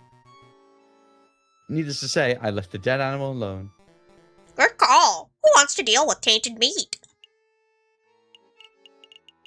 What should we do? I guess ask about the boar, because they might get sensitive about the prince. Yeah. Excuse me, monsieur. Yes, how can I help you? You say that the beast you were tracking might have died of poisoning. Could you give us some further details? Further details? I'm not much of a poison expert, I'm afraid. Well, what do you think caused it? I would guess that it ate something bad. I saw some of that poisonous plant around. Wolfsbane, I think they called it. But really, I have no idea. I'm a hunter, not a vet. Excuse me. Excuse me, monsieur. What is it? I don't suppose you've seen a Juan Carrito around here. He's Spanish royalty. Foxy fellow, swanky hat, calls everyone senor. That doesn't sound familiar. Do you recall seeing anyone like that, Perrault? Ain't got a clue. Sorry, messieurs, you're barking up the wrong tree, because I'm a dog. Yeah. Well, what can you tell us about the Spanish royal family? Do we look like a walking encyclopedia or something? I'm afraid my compadre has a point. If you want to talk about hunting, then I'm your man. But Spanish royalty? That sounds like a question to be answered at the library, monsieur, not a tavern. Library. Maybe you're right. Sorry for bothering you, monsieur.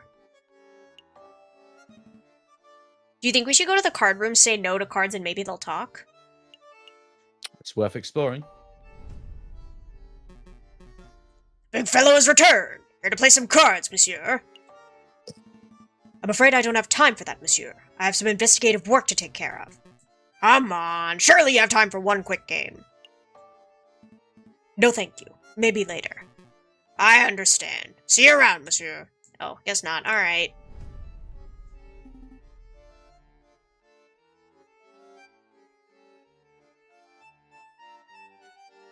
Are we ready to hit the road? Yep, let's go. Yep, let's make a move. Alrighty. Oh, we can go to the library now. Yes. Let's go. Here for a little light reading, are we? Not quite, Sparrowson. I'm following the hunting beagle's advice. Don't eat poisoned pork? The other piece of advice. That if we want to learn about a member of royalty, we should hit the library. Oh, that makes sense. Say, Falcon, I've been meaning to ask, since we're in a library and all, are you a classic literature fan, or do you prefer more modern work? Reading is for squares.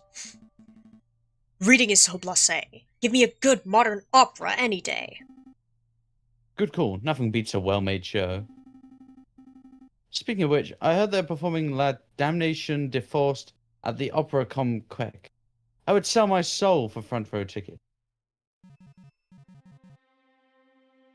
His name is Nathan. Do you want to be Nathan, or should I be Nathan? I can be Nathan. Would you mind lowering your voices? I can hear a squawking from the other side of the building. My apologies, monsieur. We'll keep it down. Wait, you're a librarian, aren't you? An astute observation. Yes, monsieur. As the only other quiet person in the library, I am most assuredly the librarian. Well, now that we have your attention, friend, my friend wants to ask you something. I do. Oh, right, I do. What can you tell us about Don Quixote? I borrowed this book from a friend. What can you tell us about it? Don Quixote of the La Mancha. It's a classic. Everybody has read it. Yeah, everybody. But for those who haven't... I'm not going to sit here and surmise a great work of literature for two imbeciles who are too lazy to read. Nor would I expect you to, monsieur. But what can you tell us about the physical book itself? This particular book didn't come from any library, if that's what you're asking. See? There's no library sample card. I assume it was acquired from a bookshop. A French bookshop, if the French translation and publishing information wasn't a giveaway. I see. Thank you. Did you have any other questions, or can I get back to work? Spanish monarchy. You seem like a scholarly, well-read individual. I'm sure you're up to date on geopolitical news and the like. I don't need your praise. Spit out whatever imbecile question is in the back of your throat.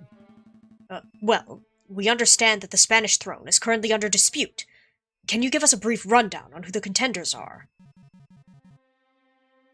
What a trivial question. Even an elementary school child could name the immediate heirs to every throne in Europe. Yeah, but for the sake of those children who slept through that class, can you refresh our memories?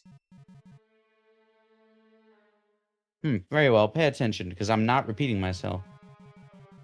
The current reigning monarchs of Spain is Queen Regent Isabella II of the House of Bourbon, daughter of King Ferdinand VII. Upon her death, the crown will likely fall to her husband, King Consort Francis, the Duke of Cadiz. Although it is certainly possible that an immediate family member could stake a claim. However, the Queen's position is currently being disputed by the Carlists, headed by the Count of Montillimon. I hope that answers your question. Did you catch all of that, Sparrowson? Not a word. Monsieur, we're actually interested in a Prince Juan Carrito of Spain. I don't think I heard that name in your explanation. A Prince Juan Carrito, is that what you said? Monsieur, I think you've been misinformed. There is no current Prince of Spain, and I'm not even sure Carrito is a real name. It is certainly no line of any Spanish monarchy. So he must be Renard Vulpes. Because that would explain why Mousy came to get help, right? True. How strange. What does this mean, Falcon? Well, one thing is for sure. Our client is not the Prince of Spain. Maybe he's a delusional lunatic. Or perhaps he's involving us in some sort of con.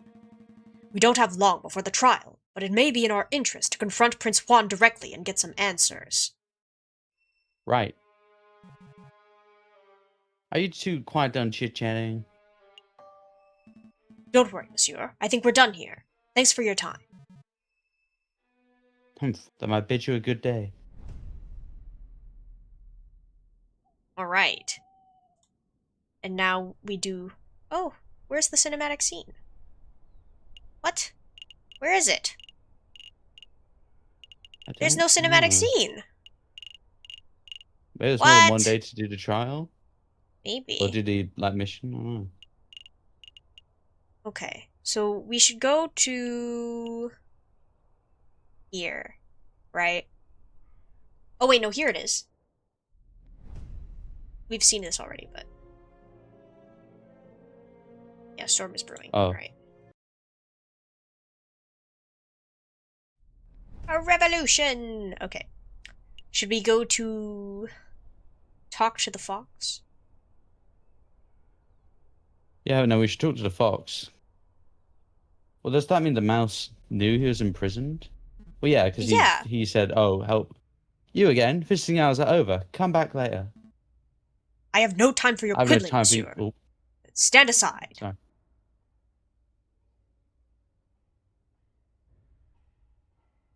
You can't talk to me like that. I most certainly can.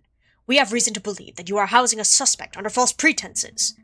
That is in direct violation of statutes 204B and 488C of the French Criminal Code of Justice. Failure to comply with our request may result in you, yes you, monsieur, being held directly responsible for any consequential legal action. Alright, no need to break out the legalese on me. I'll go open the cell. Wow, Falcon, how did you memorize those criminal codes? Memorize? Come on, Sparrowson. Learn how to bluff. Ah, Senor Falcon. It is so good to see you again. You have some good news about my case, I hope. Confront politely. Listen, Juan. In order to maximize our chances of a successful trial, I need to know every bit of information. I can't work with half-truths. If you tell me one thing, and the prosecution's evidence tells me another, then we're both in trouble. I'm afraid I don't quite follow, senor. Do you want me to spell it out? I know that you are not the Prince of Spain. I know that your name is not Juan Querido. Where's this coming from? I assure you, senor, that I am who I claim to be. If you want your trial to be a farce, then you don't need my help. Come, Sparrowson, we're leaving. Wait. Calm yourself, Monsieur Falcon. I'll reveal all. Did you just say monsieur? What happened to your Spanish accent? Oh, no more accent! Your suspicions are well placed. Juan Querido is not my real name, and I am not a Spanish prince. That was just a persona I concocted for the purpose of getting arrested. Why would you... Aww. Well, it doesn't really matter the order, it seems. Just go top. So what is your real name? What's in a name? It's just an empty label, a vapid reflection of who we really are. Today I am Juan Querido, the Prince of Spain. Tomorrow I may be Bruno Rare, a pauper living under a bridge of the Seine. But that doesn't change who I am or what I do. That doesn't really answer my question. No, I suppose it didn't. But you're a smart bird, Monsieur Falcon. I suspect that you already know my real name. You're Renard Vulpes, private investigator. Very astute. And you are Monsieur Falcon, private defense attorney. But that wasn't always your name, was it, Monsieur Falcon? Just like me, you know how to adopt a new persona on a whim. Change your name, Falcon? I didn't know that. This isn't about me. Juan. Renard. Monsieur, we're trying to uncover the truth here. Of course. So, what truth is it that you are attempting to uncover, Monsieur Falcon? Why would you want to get arrested? You're putting me in a difficult position, monsieur. If I tell you the full story, I would be putting someone else in danger. How about this? I'll tell you a story. I like stories. There was a girl, a mademoiselle, who was in a great deal of debt. Everyone has debt these days, monsieur. Oh. Indeed. But this particular mademoiselle was indebted to a very powerful man, and that man wished to collect. The mademoiselle had no means of paying, so the man offered her a deal. Murder this man, and I will forget what you are owed. Refuse, and I will reap what I am owed from your parents. With no alternative options, the mademoiselle accepted. But another man, a gallant knight with foolish, archaic notions of chivalry, heard the mademoiselle's story. The knight knew that murder was inevitable, but he saw a way to take the fall in the mademoiselle's place. Do you understand what I'm saying, monsieur? I understand, monsieur. To be honest, it wasn't the subtlest of allegories. Storytelling was never my strong suit. But I'm glad that you're seeing things from my perspective. Hopefully that sheds some light on the situation. I may ask, monsieur, why did you not just go to the police with the information that you had? The police are not always an option. What is a man to do when the justice system itself is the problem? I'll let you know when I figure it out, monsieur. Dwell on it. Perhaps we should talk about something else in the meantime. I don't have any more questions for you, Juan. I think we've learned all we can for now. Really? I don't feel that we've learned very much. Oh, Monsieur Falcon, before I forget, could you find Mousy and ask him whether the birds have successfully flown south for the winter? Whether the birds have flown south? What is that? Some sort of code? something like that. But rest assured, monsieur, that this does directly pertain to the case. Well, if we have time, I'll be sure to let Mousy know. Let's make a move, Sparrowson. Trial day is approaching. Right.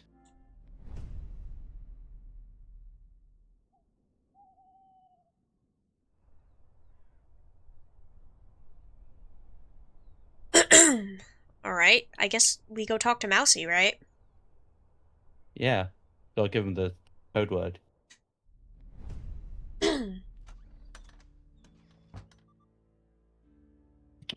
Oh, hello again. Hi, Mousy. Mousy, we have a message for you. It's from Prince Juan himself. He wants to know if the birds have flown south for the winter, whatever that means. Oh, yes. The birds have migrated successfully. But if Monsieur, Prince Juan told you that must mean he trusts you.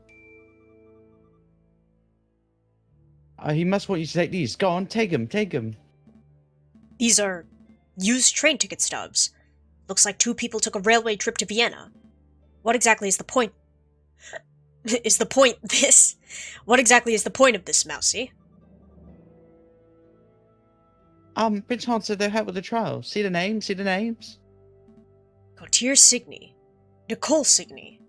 I recognize the surname, but I don't know who these people are. Neither do I, really. Monsieur, Prince Juan told me to book train tickets for these people, and then to make sure they caught the train. And so that's what I did. Strange. I'm not sure how exactly these stubs are supposed to help with the trial, but I'll keep a hold of them just in case. 2 ticket stubs for a train bound to Vienna. Seats are booked for Gautier and Nicole Signy.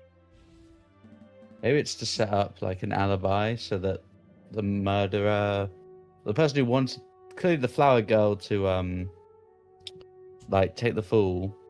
Mm-hmm. So that, they've run away maybe at the trial. Well, I think those are her parents, right? Oh, true. Yeah, get them out of the way. And if we're to trust what the fox told us, then somebody told the flower girl, hey, you gotta kill this guy or else I'm gonna make your parents pay back the debt that you owe. Oh. Which would then imply that the swan girl was the one who did the murder, but the fox is basically taking the fall for it. Oh. And he helped. And how are we gonna prove their innocence? That's what I mean. It's the issue of, do we get our client pronounced guilty, or do we say, oh, it was the swan girl, even though our client is trying to protect her? No, because then they'd just implicate themselves and take the fall if they've gone this far. Yeah, so we'll see. Let's go, Sparrowson. I'm done playing courier. Good call. Is it time? Is it time? It is. Let's go. Wait, can we do the chocolate thing, though? Oh, yeah. Oh, I guess not. Oh, Falcon, what are you doing? It's Chardo. We have a Spanish prince to defend. Oh, right. What was I thinking? I wanted some chocolate. Darn. Once again, Falcon and Sparrowson find themselves waiting outside the doors of the Tribunal de Grande Instance. Are you feeling nervous, Falcon?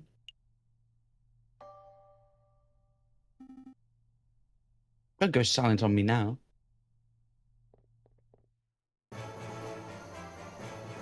Senor Falcon, I trust everything is in order. Absolutely. I have every intention of bringing the truth to light in this trial. Ah, such confidence. That is magnificent to see. In bringing the truth to light, you say? An admirable goal. No more jousting at imaginary giants. All of you cease your yammering. The door is opening. Here we go. Buena suerte, Senor Falcon. We will. Are we ready? We're ready.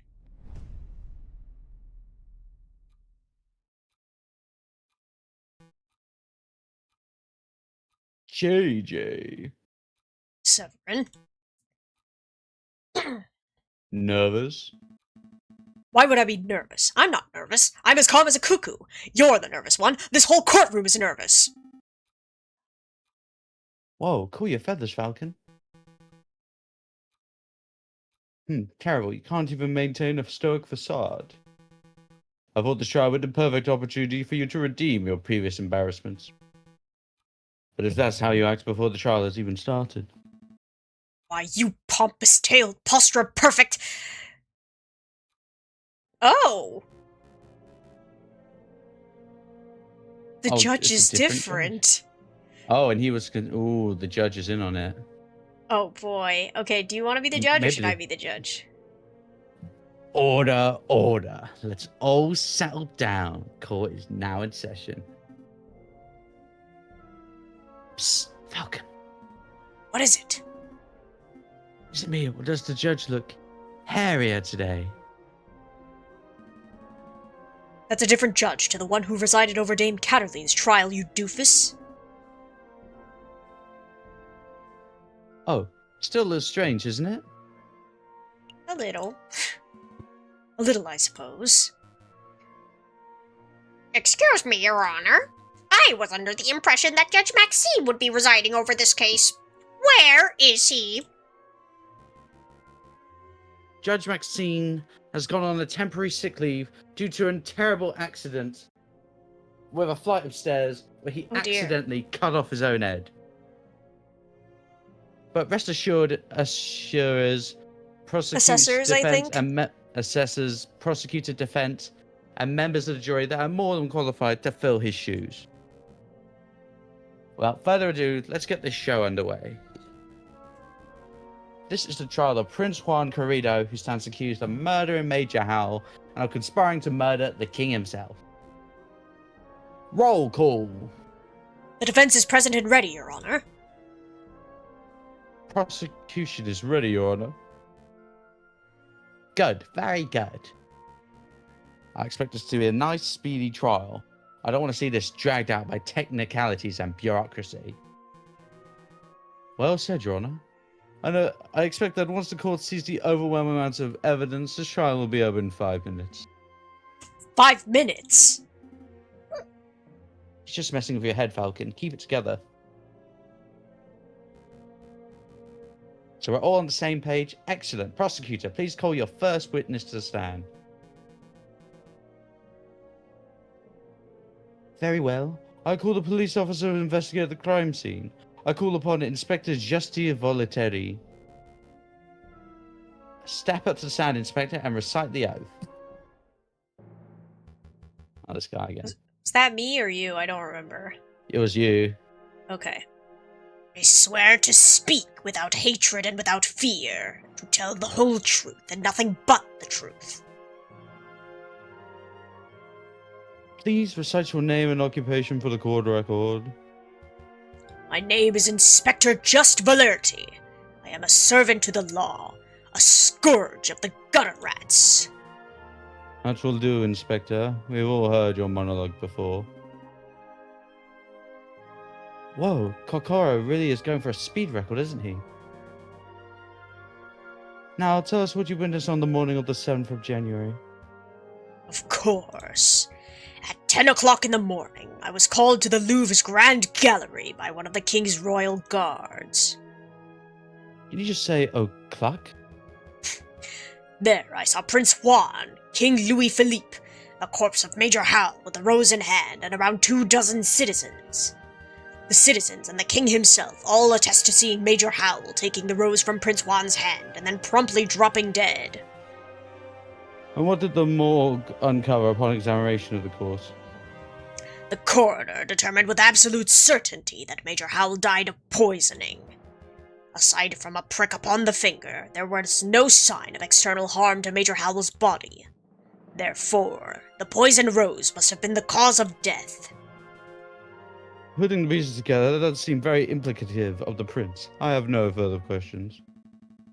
Darn, I was hoping that the coroner's report would determine that the guy died from a freak heart attack or something. That would make for a particularly speedy trial, wouldn't it? But no, we aren't so lucky. Something else must be amiss in the old bird's testimony. Right. I'll tear it apart. Your Honor, I wish to cross-examine the witness.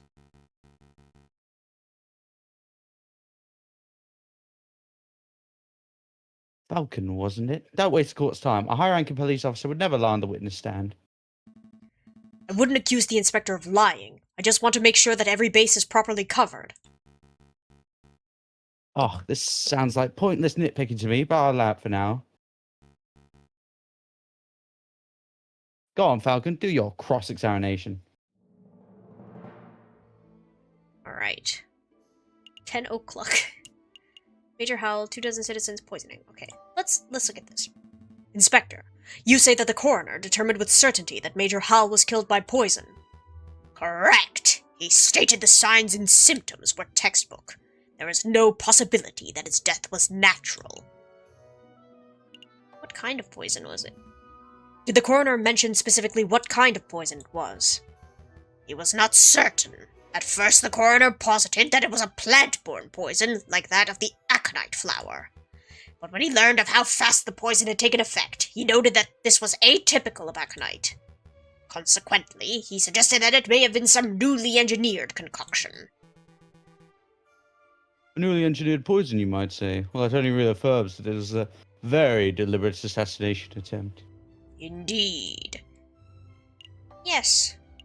How exactly was Major Howell poisoned? What was the delivery mechanism?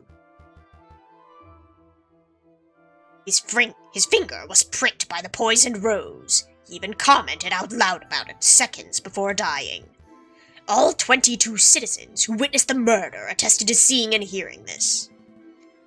Is there any possibility that he was poisoned by something else? That's an absurd thing to ask, JJ. You just heard that 22 people saw the victim prick his finger and die. What are you suggesting? That the pricked finger had no relation to the poisoning? Yeah. That's exactly what I'm saying. I don't doubt that Major Howell was poisoned, but I do doubt that the rose was the cause. Unbelievable. Only a total buffoon could fail to draw the blatant link here. JJ, as tempting it is to sit here and lecture you on the basis of cause and effect, I'll end this discussion painlessly. Inspector, please tell the defense that you found traces of poison on the thorns of the rose itself. That should alleviate all doubt that the rose was in fact the poison delivery mechanism. Actually, I can't tell him that. I dread to ask, but why not? We didn't check the rose for traces of poison. It just seemed obvious that the rose caused the poisoning, given the timing of the incident. Well then, now would be a good time to make a test. Here's a marvelous thought. We prick the finger of the defendant with the rose. That is crazy. If there was no poison on the rose, then Prince Juan lives and he is free to go. If the rose is poisoned, then the prince dies, but that's okay because the punishment would be just and fitting of the crime. A marvelous suggestion. What is this? A witch trial? This isn't America, Severin. That is not how we do things here. Calm your feathers, JJ. It was clearly a joke. There are far more humane ways of testing for poison. I'm sure the inspector will perform his duty with due diligence. Actually, we won't be able to test the rose for poison at all. Why is that? I ate it. Given the dangerous nature of the flower, it was destroyed by the police force. We burned it to ashes. Oh my god. Tisk, such unprofessionalism. This is so crazy. If we have no way to know whether the rose was poison, then this whole trial ought to be called into question. Nice try, JJ, but for a process of reasoning by elimination, we can still deduce with absolute certainty that the rose was poison. In other words, there was nothing else at the crime scene that could have caused the poisoning. Wrong. There was something else at the crime scene that could have contained the poison. Something the investigative police blindly overlooked. A choco. Look at this. What am I supposed to be looking at? It's the paper wrapper to a piece of chocolate. It was found in the Louvre. The salle de tigre, to be precise, and we can date its consumption to the day of the incident. You're not suggesting. That Major HOWL ate a piece of poisoned chocolate moments before he died. I most certainly am. Intriguing. Oh my god. Did you see this wrapper at the crime scene for yourself, Inspector? Chocolate is poison, we've seen it here. The police force does not have the time nor resources to trawl every piece of trash at every crime scene, I'm afraid. In other words, you overlooked it, Tisk. Astounding unprofessionalism. The prosecution is right to be disgusted. What a disgraceful display, Inspector. I offer my apologies, Your Honor. I don't want your apologies. I want you to do your damn job properly. Get off the podium, witness, before I kick you off my cell. As you wish, I'll take my leave. Until next time, messieurs. So let me get this straight. The chocolate wrapper was found at the crime scene? Correct. And you have reason to believe that it was consumed on the day of the incident? I do. I have an expert food tasting witness who is willing to testify if need be. You have a foodie witness? I don't recall anyone like that. Who on earth are you talking about, Falcon? Oh, I see. But do you know for certain that Major HOWL consumed this chocolate? Well, that is a fact we're still investigating. I see. And do you have evidence that this chocolate was in fact poisoned? Again, that is something that may require a little more time to definitively prove. Said in actuality, you do not have evidence that Major HOWL consumed some poisoned chocolate. Instead, you have a solitary piece of rubbish that you picked straight out the gutter. That's weak, even for you, JJ. Let's move things along. I have another witness I would like to summon. Here's a man who claims to have an excellent view of the people going in and out of the Louvre at the time of the incident. I call upon Monsieur Toussaint Kingley. Could the witness please approach the stand and recite the oath? Have we seen this person before? I think he's new. Do you want to do him? Hello, hello, hello. Hello. Oh, right, the oath. I swear to speak without hatred and without fear, to tell the truth and nothing but the truth. Please state your full name and occupation for the court record. My name is Toussaint Kingley, and I'm a person who fishes. Person who fishes? So you are a fisherman? Oh, is that how it is? I thought the French justice system was better than this. I beg your pardon? Here comes Toussaint Kingley, the kingfisher. Clearly, he must be a fisherman, because didn't you hear? All kingfishers are fishermen. Well, you are carrying a fishing rod. And, can a man not carry a fishing rod, reel and bait without being branded a fisherman? Look, the prosecution is clearly carrying a riding crop. Clearly, he must be a horse jockey. Oh, for pity's sake. Fine. You can list your occupation as person who fishes and not fisherman. Thank you.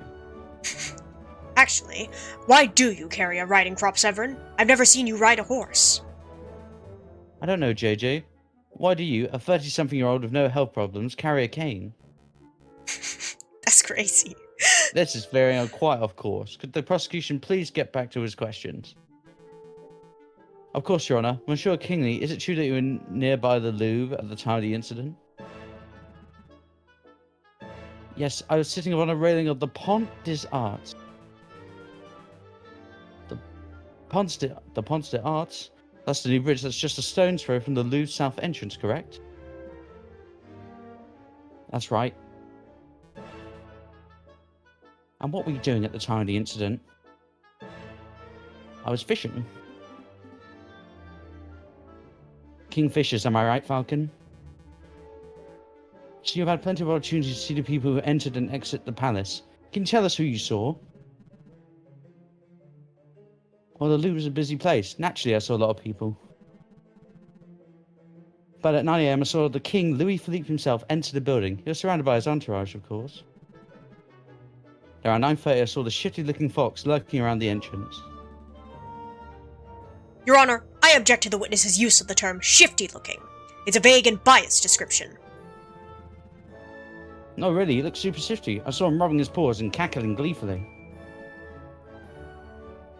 And I saw him take out a rose and carefully rub the stem. Rub the stem of a rose, you say, as if he was applying something to the flower, perhaps? Well, Monsieur, I wouldn't really speculate. Of course, it was wrong of me to ask such a leading question. But yeah, it definitely looked like he was putting some sort of powder on the stem.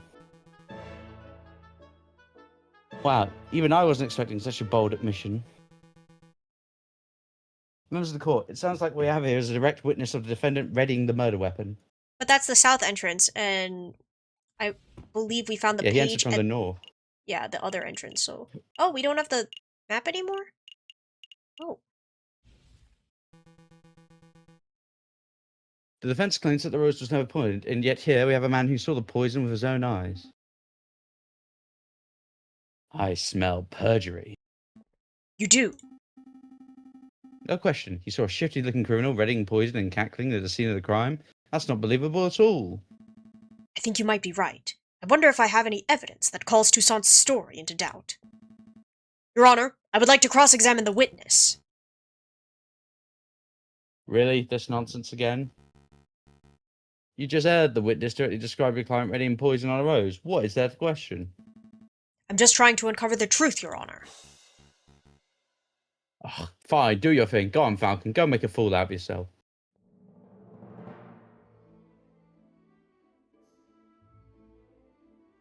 Okay.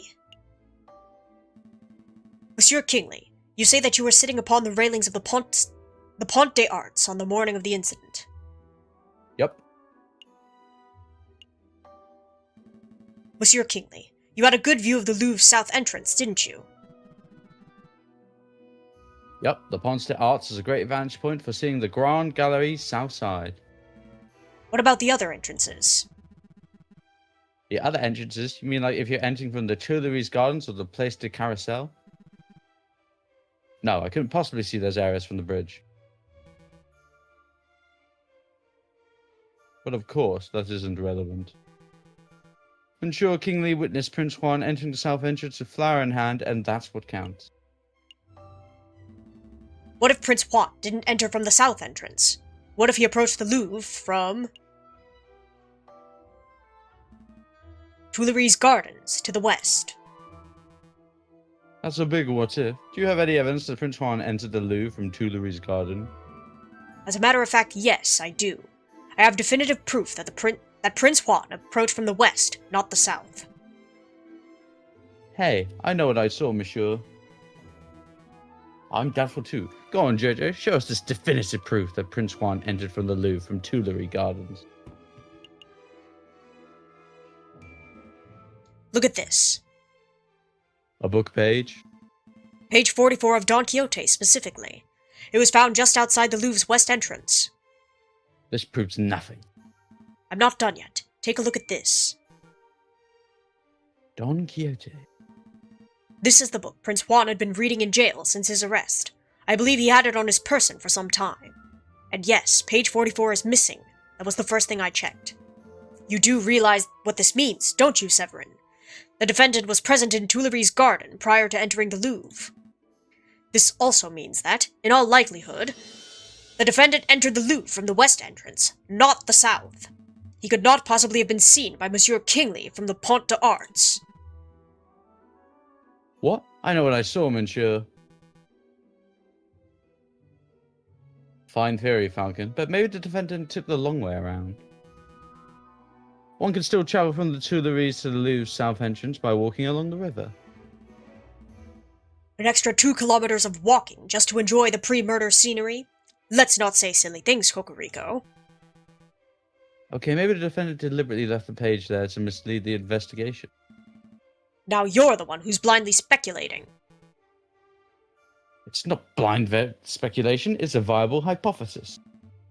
You are fond of logic, aren't you, Cocorico? Let's talk about Occam's razor. When torn between two seemingly equal hypotheses, we must side with the one that imposes the fewest assumptions. Which of these theories takes fewer assumptions? 1. The page from Prince Juan's book fell out on his way to the Louvre's south entrance. 2. Prince Juan deliberately planted the page on the off chance that it would be discovered, and then took the long way around. How dare you? The nerve of you to lecture me on such basic philosophical concepts.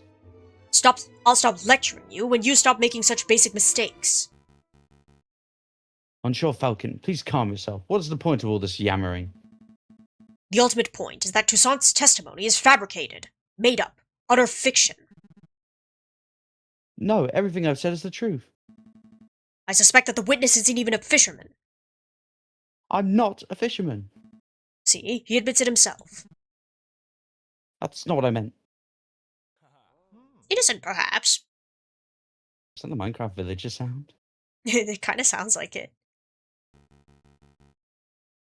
Prosecutor, you have something that'll put this arrogant Falcon in his place, don't you? I must concede. You concede? On this point, at least, Falcon's evidence strongly suggests that the key component of Montreal Kingsley's testimony is fake. No! This doesn't mean that Prince Juan is innocent, of course. All Falcon has demonstrated is that this particular witness is unreliable. But I did see something, I really did. Okay, so maybe I didn't exactly see a shitty-looking fox. I made that part of the story up. But I did see a swan lurking around the south entrance on the morning of the murder. A swan. Do shut up, witness. Your word is mud at this point. How can we possibly trust anything you have to say? Your Honor, Judge Romulus, we're out of time. We're 10 minutes overdue to start on the hare versus tortoise trial. It's that late already? Curses! I was hoping we could have the case wrapped up in a single trial session. It's a shame, but ultimately, an accurate sentencing is always preferable to a speedy sentencing. Yes, alright, I don't need to hear your moralizing. Court will resume this Friday, the 21st of January at 9 o'clock. Don't be late. Prosecutor, do your damn job. Get the stupid fox a conviction already. I will do my best to ensure that justice is served, Your Honor. A lot came up in that trial, huh? Yeah, no doubt about that. But something's bothering me. Why would that fisherman guy, Monsieur Kingsley, lie on the witness stand? Maybe he likes attention. Well, it's possible that he was coerced or bribed.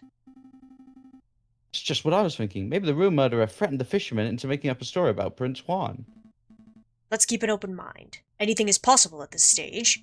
But to be perfectly honest, something else is bothering me about the trial. Judge Romulus. He's acting without a shred of professionalism. He's obviously more interested in securing a guilty verdict than he is in discovering the truth. But why? Maybe he has a vendetta against Spanish royalty. I'm not so sure. There must be something else at work here. Excuse me, Monsieur Falcon. Oh, it's you. Oh. Sorry to bother you, but this letter just arrived. I think it's for you. Falcon.